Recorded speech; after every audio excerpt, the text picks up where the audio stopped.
عليكم ورحمة الله وبركاته. ازيكم يا طلبة الثانوية، عاملين ايه؟ يا رب تكونوا بخير.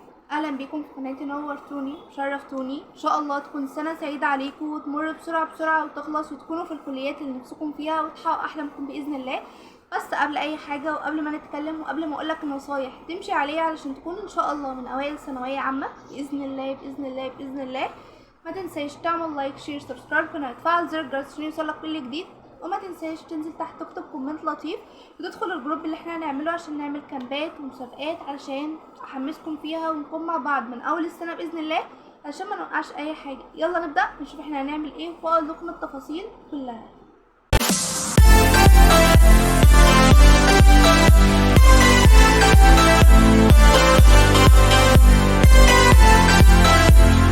انا جايه النهارده اتكلم معاك واقول لك 5 نصايح بالظبط، مش هزود عليك ومش هكتر عليك، هما 5 نصايح هنمشي عليهم. بعد كده هقول لك تدريجيا بقى حاجه حاجه.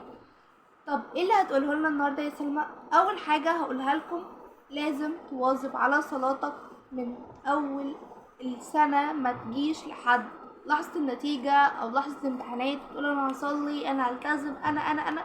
لا، مفيش حد بيقسم العباده. مش هتقسم الصلاه على مدار السنه، بدايه السنه تلعب كل حاجه وبعد كده تصلي في الاخر. لا، تبداها مع الله كده وتسيبها لربنا، وحاول بقى اللي هو ما تقصرش، يعني اعمل اللي عليك والباقي على ربنا. طب تاني حاجة، ورد القرآن. ايه الحاجة اللي انا مشيت عليها في ثانوية عامة ونفعتني جدا لحد النهاردة الحمد لله مواظبة عليها؟ سورة البقرة. ايه فايدتها؟ بتسيب لك بركة في اليوم، بتحسسك ان انت عملت اللي عليك وزيادة. قراءتها على طول بتحسسك براحة نفسية، بتحسسك ان انت كويس عندك طاقة تكمل حاجة جديدة.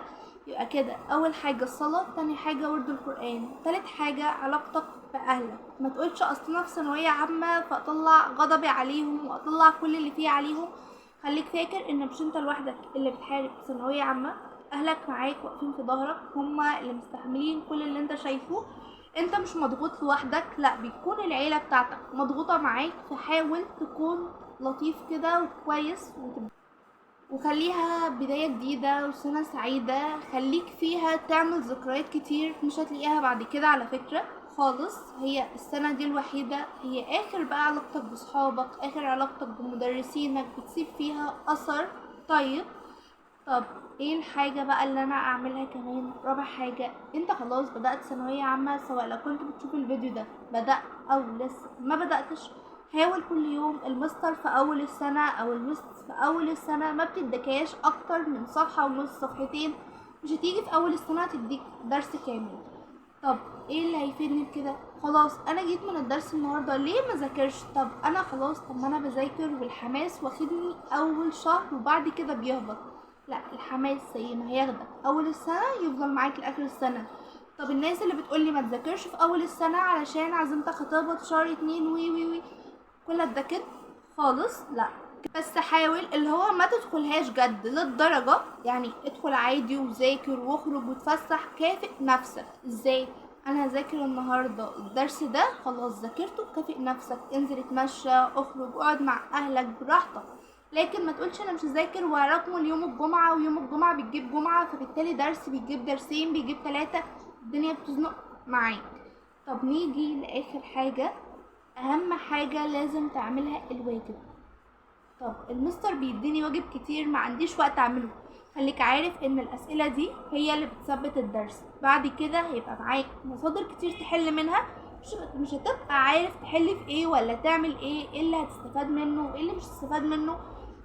فحاول كده يكون يومك لطيف، مذاكر كل اللي وراك، مش سايب حاجه وراك علشان تبقى انجزت. طب ايه حوار بقى يا سلمى اللي انت بتقولنا عليه الكامب وكل ده؟ بصي يا سيدي، انا بدات السنه اللي فاتت ان انا اعمل كامبات ثالثه ثانوي، وكنا ملتزمين عليها بنذاكر كل المواد وبنقسم كل حاجه.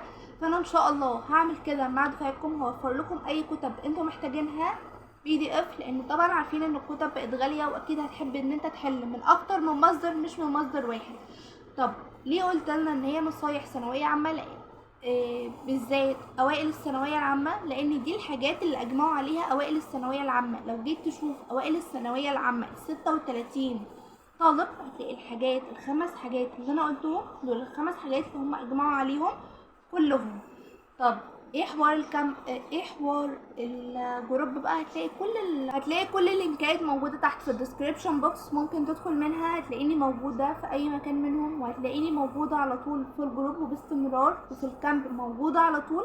هنزل فيه كل حاجه، هنتعاون فيه، هتساعدوا بعض فيه، هنلاقي فيه ناس تشرح لكم، في ناس تستفادوا منها، ملخصات اول باول، تذكار اول باول، عشان ما نراكمش حاجه ونعمل زي الدفعه اللي فاتت.